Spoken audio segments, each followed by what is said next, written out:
Fora TV. The world is thinking. I really thought about this a lot because I grew up in the Haight-Ashbury and I'm the child of hippies, and so my formative memories were of very moving, powerful protests that I knew were changing things, not just politically, but also kind of spiritually in a way, like people were being changed and society was being changed. So I did some research to find out, and instinctively, I mean, that marches I've been on lately for the last decade, they really are, that you do feel impotent. You feel like you're engaging in some kind of weird Disneyland activism. You know, like there's going to be kind of Mickey Mouse and Snow White with a banner, you know, at the front. I mean, it's like totally fake somehow. Why is that? So I did some research and I discovered, and many of you are lawyers, you'll appreciate this, that actually it feels fake because it is fake now. I discovered that for 30 years there's been a systematic effort on the part of those who benefit from a small group of people holding power, a systematic effort to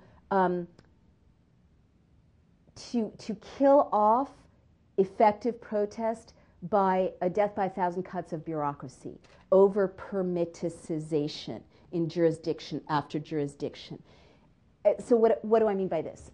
Is it okay if I feel like I can't see the people in the back? I'm just going to sit up a little. I looked at places where protest made a difference. Actually, I took one step back. In trying to answer the question, how do you save a nation from being closed by an oligarchy that wants to close a democracy? I looked at other times and places where citizens effectively pushed back against would-be dictators. And one thing that came up again and again and again is mass protest. Not only did it come up, but mass protest always works.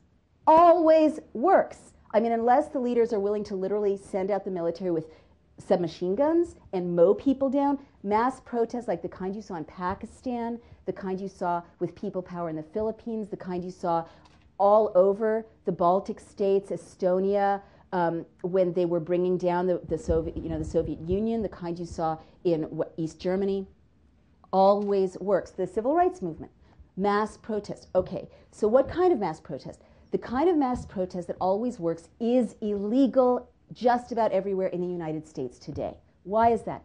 For a protest to be effective, you have to stop traffic. You have to stop traffic. What keeps you from getting a permit in the United States? Stepping a foot into the street. Now, why do you have to stop traffic?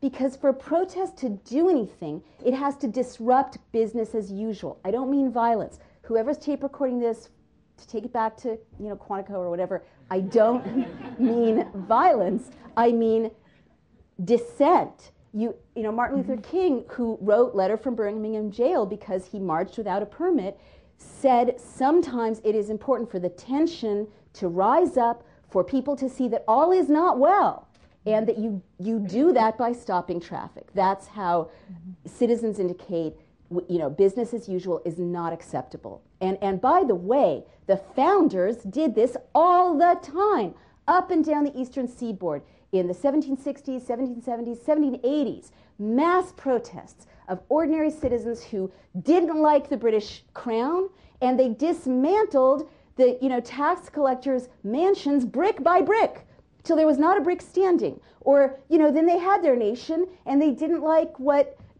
President Washington was doing with foreign policy, so they had mass protests that brought everything to a halt. In city after city. This is the American mandate. Okay, so now we cannot do it, because if you are going to do that, you can't get a permit. And even so, there's this crazy section in Give Me Liberty where I try to use all my liberties as the founders intended. And I found out that it's illegal to stage a rally for the Constitution in Union Square without a permit. It's illegal, even with a permit, to use a megaphone. Meanwhile, commercial music is blasting out in Union Square. And I try to think about, registering my neighbors to vote, and I realize I'm risking $5,000. It's illegal to make a mistake, an innocent mistake.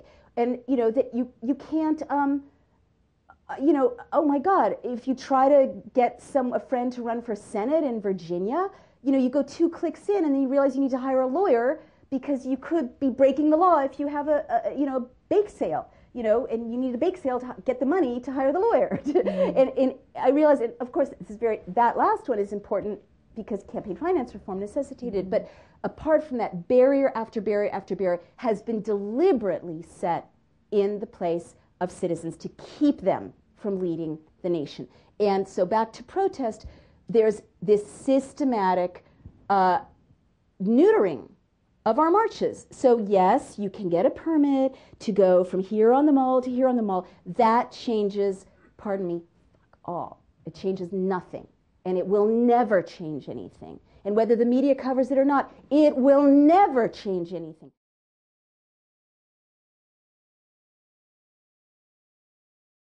This program is brought to you by Link TV for educational and non-commercial use only. Link TV is the only US network dedicated to global and national news, uncompromising documentaries, and diverse cultural programs. Programs that connect you to the world.